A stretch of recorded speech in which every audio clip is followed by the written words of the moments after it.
Good morning, everybody. It is Black Friday, and you're here for episode 191 of Standing Out.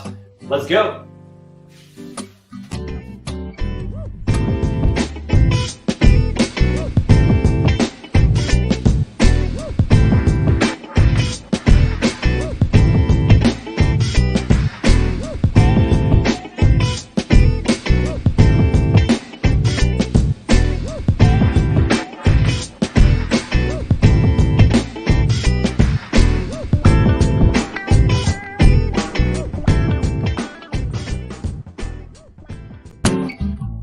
What's up, everybody, and happy Friday to you. Remember, it is Finish Strong Friday today, so whatever you're doing today, even if you're just relaxing today, get after it and have a great time.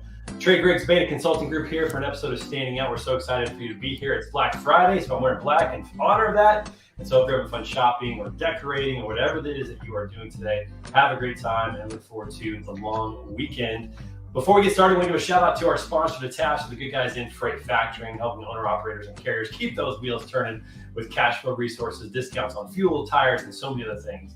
So if you're behind the wheel of the truck, first of all, thank you. We appreciate you for keeping the supply chain moving. You are the heroes of the supply chain. And if you do yourself a favor, go to task.com and get started with them today. Let them know that Trey sent you. Or even easier, just click on the link that's going to be in the comments today, and that'll take you right to my landing page so they know that I sent you and you can get started with them today. Also, while you're surfing the internet, why don't you check us out at betaconsultinggroup.com. We are helping companies move out of the realm of obscurity into becoming a well-known and trusted brand in order to grow their revenue. We'd love to work with you, so fill out a form and we will follow up with you. You might notice things are a little different today. I actually have two chairs in the office today, not just one, and that's because my guest today actually lives here in St. Louis nearby. And so today I'm super excited to have in studio with me my guest today to talk about leadership and many other things, including the holidays. So please welcome leadership consultant Cheryl Isaac.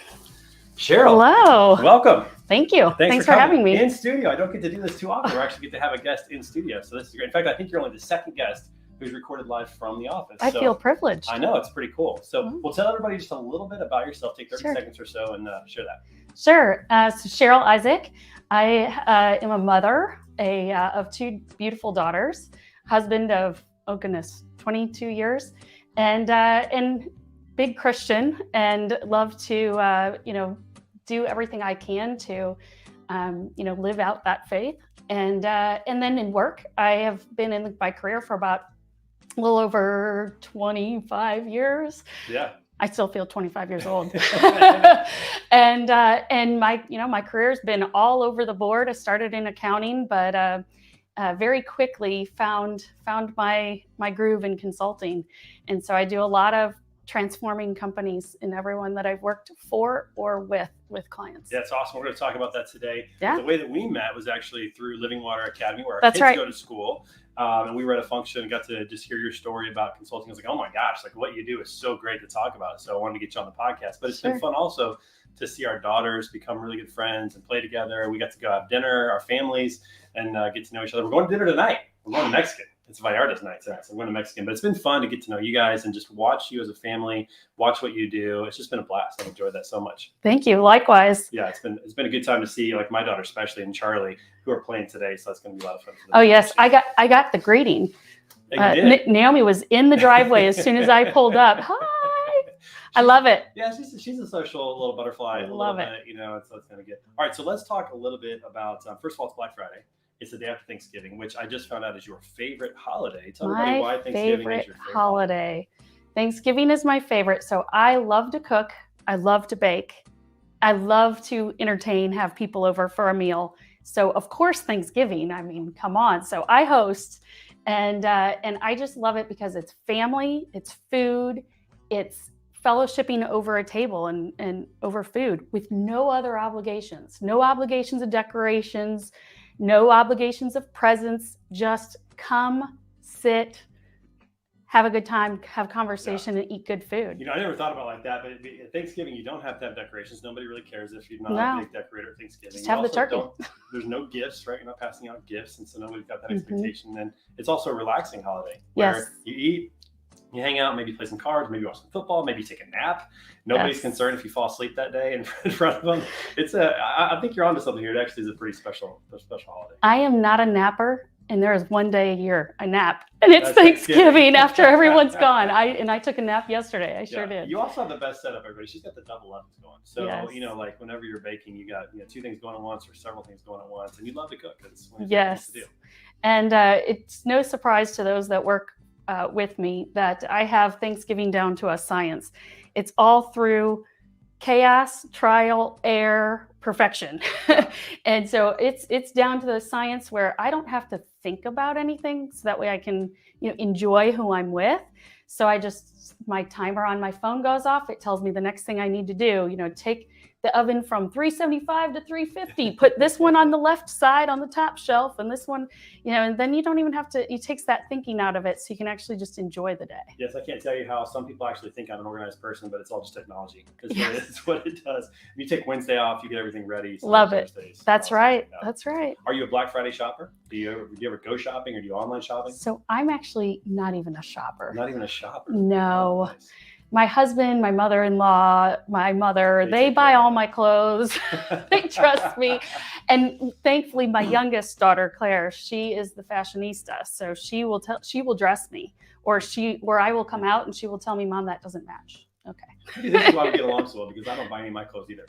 My wife Tammy takes care of all that. I just wear whatever she puts in the closet. Yes. That's kind of how it goes. All right. Let's talk a little bit about your career and about leadership in particular. Talk about how you got into consulting, what you love about that, and specifically, let's start talking about leadership. So, crazy story about how I got into consulting, because as I mentioned, I was in accounting, going to school and so forth. And I decided not to go the route of the accounting firm, because I actually did not care for the culture as they were recruiting me. I didn't care for that culture. And so I went into the corporate world. My second job, I went to change jobs so that I could work for a bigger corporation. And they hired me, and they said, I am so sorry. I don't know what HR was thinking. They hired me during a quarter close. And if you've ever known an accountant during quarter close and year end, yeah. So they said, so I'm sorry to give you some busy work, but no one's going to be available to train you until next week. And they gave me this journal entry reclass that is done every quarter and takes somebody 3 days to do. So if you know anything about me, inefficiencies give me a twitch, like a physical twitch. I do not like inefficiencies. And I just dropped my jaw. 3 days to do this journal entry. I said, this is not right. If you know anything about me, I'm also very bold. And I'm not afraid of technology, And so I called up IT. I said, what format does it need to be in, et cetera.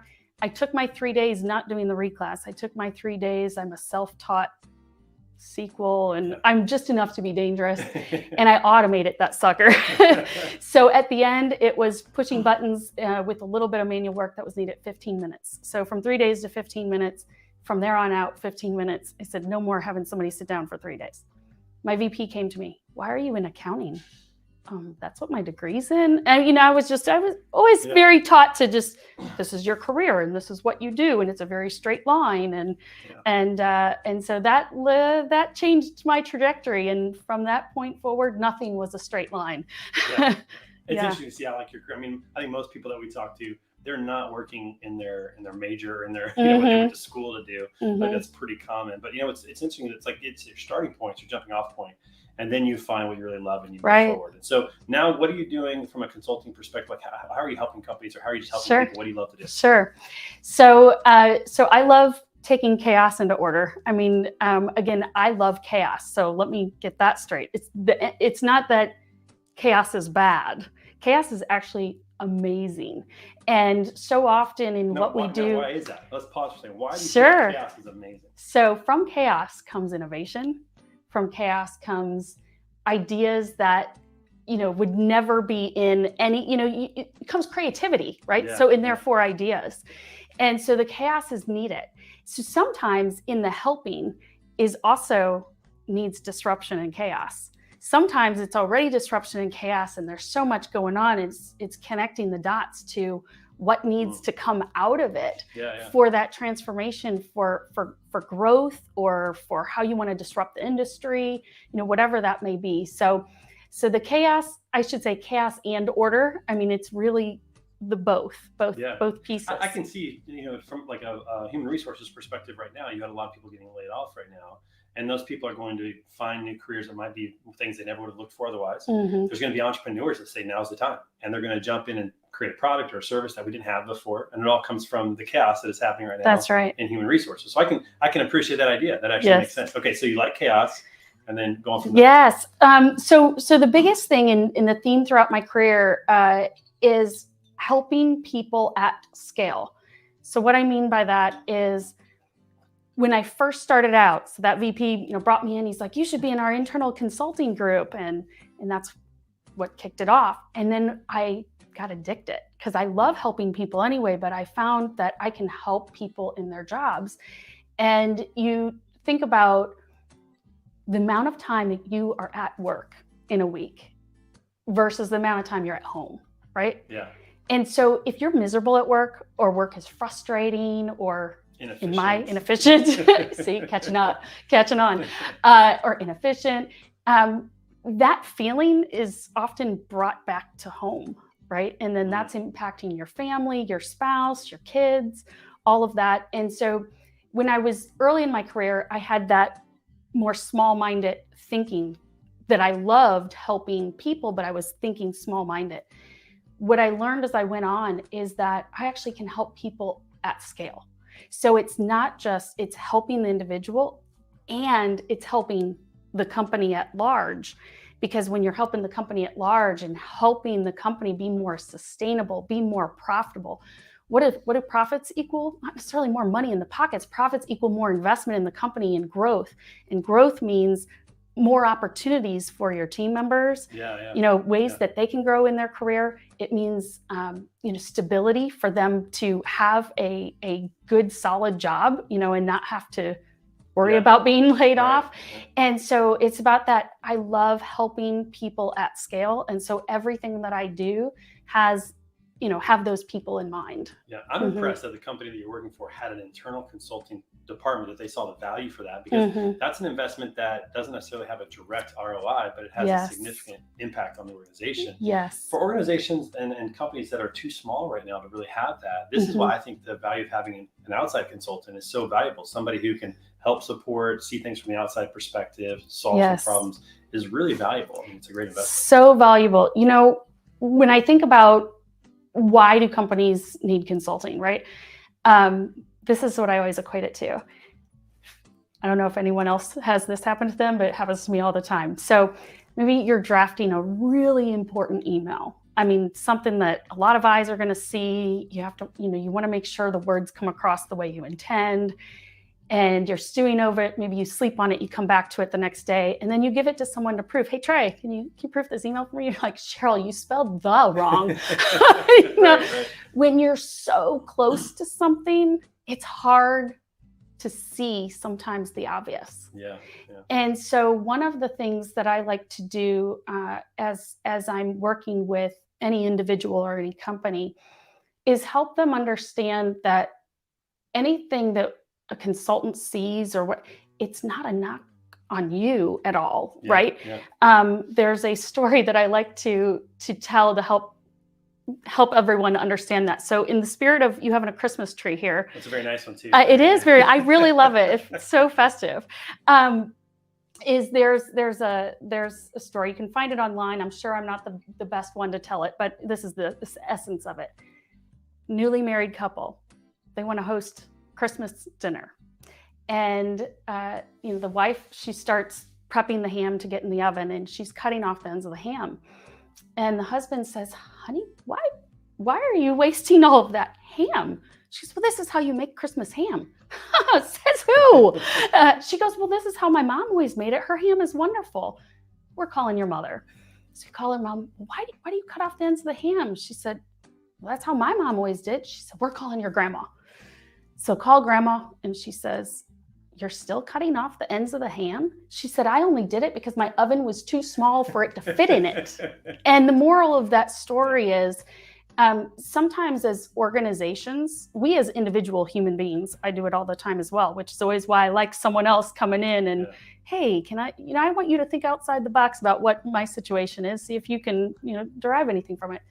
But as organizations as well, as organizations go on, sometimes we forget why we do things, or it was so important for the organization to do it in a certain way, or this is really what got our start and got our trajectory of growth, and you hang on to those things. Right. But what you sometimes is hard to see, going back to the spelling the wrong, right? Sometimes it's hard to see when you're so close to it, that the business has evolved, the environment and the vendors and the customers have evolved, the people that you hire have evolved. I mean, I think of so many companies that we're hiring people that have never not known a smartphone, right? And so the way they think and they operate and they want to be is so different. Yeah.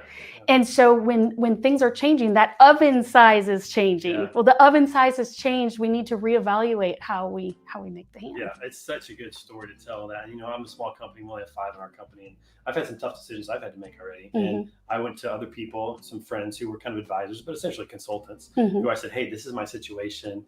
I'm not exactly sure what the next step is. What would you advise? And they were able to look at it from an outside perspective or share a little bit of their experience.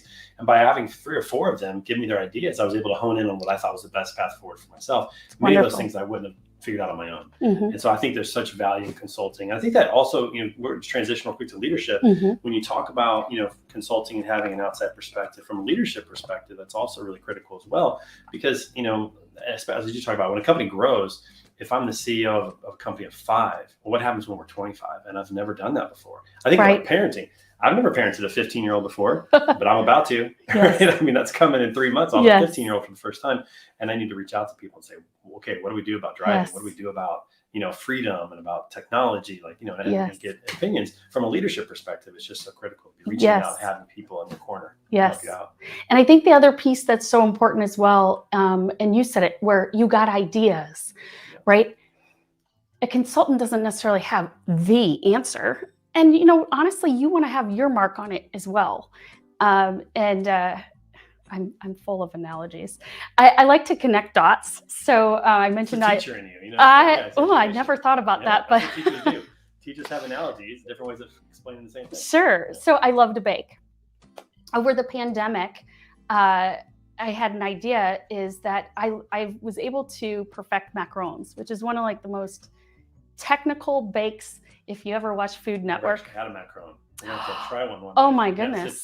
Well, I know what I'm making for you. Exactly. All right. Macarons are coming. Yes. So it's a very technical bake. So if you ever watch food competition shows, it's what brings people down because they fail it. For whatever reason, I was able to get those down. In fact, that's what my girls asked for me to make for them to bring to school for their birthdays. Nice. Yes, yes. Okay. And so many people have tried. And locally here, we have pretty much in every city, right? Classes that you can go to and people learn to bake. And I had a coworker that said, I have tried 8 times. I've been to 3 schools and they are still failing. I said, challenge accepted.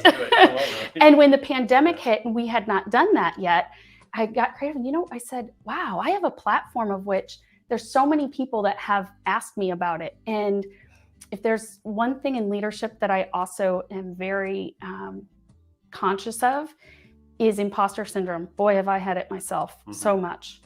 And so I don't like being in situations where people are like, oh my gosh, you're so great at, no, I'm not. No, you want to see the chaos behind the scenes. But being able to take down those walls and instill confidence in people and help them to unleash something that they never thought was possible is those are my most precious moments as a leader. And so going back to the macarons, I just said, I'm going to do a Zoom. So I paid for Zoom and I invited, I did a whole Facebook blast and blast on and I said, anyone's invited, invite anyone you want. We had a great turnout and I did the prep work ahead of time, similar to my Thanksgiving. But what I did was I learned, everyone has a different kitchen. You mentioned I have double ovens. Yeah, I have double ovens. Someone else doesn't, right? Or I have convection. Someone else doesn't. Right. Or I have a food processor and someone else doesn't. Or there's things that I don't have and you have to learn to improvise. Well, I took the time and took the instructions tray that is written in a format that's very you're a professional, No. I said, we're going to break it down. We're not going to make it scary. We're going to make it just easy, step by step. And here's common language. And here's all the like taunt per taunt words that you're like, I'm sorry, what? Right? Let's just break it down, plain English words. Let's give you alternatives. And what I did with the flavors, when you go to a school, these are the flavors we're making. I only gave the basics and some inspirational pieces, but encouraged them to discover whatever they want to do, and gave them and equipped them with how they could turn any flavor that they can imagine in their head into something successful. You know, Trey, we did not have a single participant on our call duplicate a flavor. Really? They were all different. Wow. And flavors I would have never imagined. We had everyone except one, and we had, 25 or so on the call. We had everyone except one be very, very successful, even the one that had tried it 8 times, 9 times, and didn't work, finally worked. And they did it in their own kitchen. Tell me what that does for your confidence. Yeah, right. I can do this. I can do this. Right. Versus go somewhere else and then try to translate it, right? Use some other kitchen that's perfected or ideal. Or yes. Yeah. And even the one that didn't get it, she was 11 years old, doing it for the very first time. And I talked to her and I gave her encouragement. And so her mother said she tried the next day. She tried the third day. And on the third day, she got it. This was in October. By Christmas, she created a business, 11 years old. Wow. She created a business and we're selling macarons for Christmas. That's awesome. Right. And so cool. So as a leader, that is about how do you inspire? How do you encourage? How do you unleash potential in folks? And so I think about that from a leadership perspective, and I think about that from a consulting perspective as an organization, because an organization is really just multiple people, right? And even if you're, an entrepreneur and company of one, and you haven't hired your next employee, it's still an organization of multiple people. You have your vendors, you have your customers. Right. And so I think about that, unleashing that potential, unlocking it, inspiring, doing that from an organization perspective too. That's such a great way to think about it. I love that so much. We're going to talk a little more about leadership in a minute. We got to pause for a second because, what's up, Scott? Thanks for joining the show. Good to see you, my friend. Happy Friday. We're going to have, so every show we celebrate the national day, whatever it is. Like yesterday was Thanksgiving, right? Today is Black Friday technically, but there's another national day. There's several options actually. So we're going to go ahead and throw the national day up on the screen for everybody to see. It is National Day of Listening. Oh. So I thought it was interesting because we're doing a lot of talking right now. I'm a talker. I don't know if you're a talker. Hello. Yes. Bit of a talker. I like this one because sometimes I just need to be reminded that, it's good just to listen. Yes. And have a conversation, just listen. And sometimes not even about people. I've learned that it's value in just listening to nature, listening to just the noises that are more natural and that are out there that are good for me. So it's a National Day of Listening. I don't know what you're going to do for that. Maybe listen to a podcast or something today. Everybody's listening to a podcast now. So enjoy that, everybody. National Day of Listening along with Black Friday. And then we also do a random question of the day. Oh, what? Right? Now, I don't know if this is going to be a good question or a bad question. I don't know if it's funny, serious, whatever. But let's go ahead and throw up the random question of the day. It is, it's a Christmas one. What's your favorite Christmas movie? That's an easy one. White Christmas. White Christmas. We watched that last night. Oh, wow. Didn't even know, that's one of our favorites as well because of the music and all that. That's one of ours as well. Now, why is that one of your favorites? I think it's just memories. Yeah. Watched it as a kid.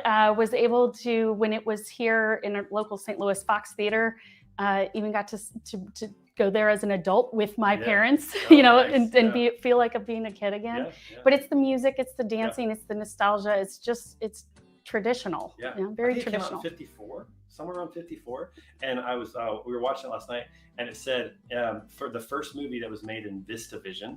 Oh, so wow. Of course, I'm like, what's VistaVision? Right. I want to see it. Right. It was actually the first high definition beyond the 35 millimeter, film that they used. How about that? So it was at the time, it was record breaking. It was like earth shattering technology, VistaVision for White Christmas. So, I love it. Yeah, that's a good one. Okay. So how about you? Okay. So my favorite, this is really hard because we watch so many Christmas movies. Like Elf is like one of our favorite comedy ones.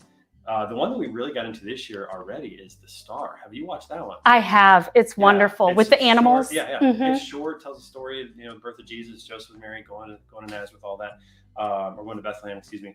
And so it was that's kind of one of our favorites as well. But The Elf is up there.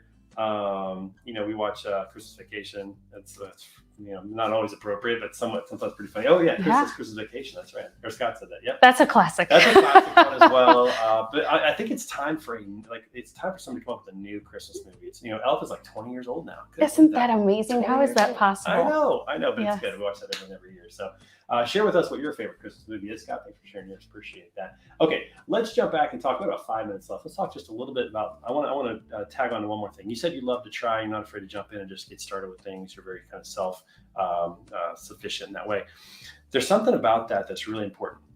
You have to be willing to be bad in order to end up being good. How do you tackle that? Because a lot of times people don't start things or don't try things because they don't like being bad. Like I don't want to do that. I'm not good at it.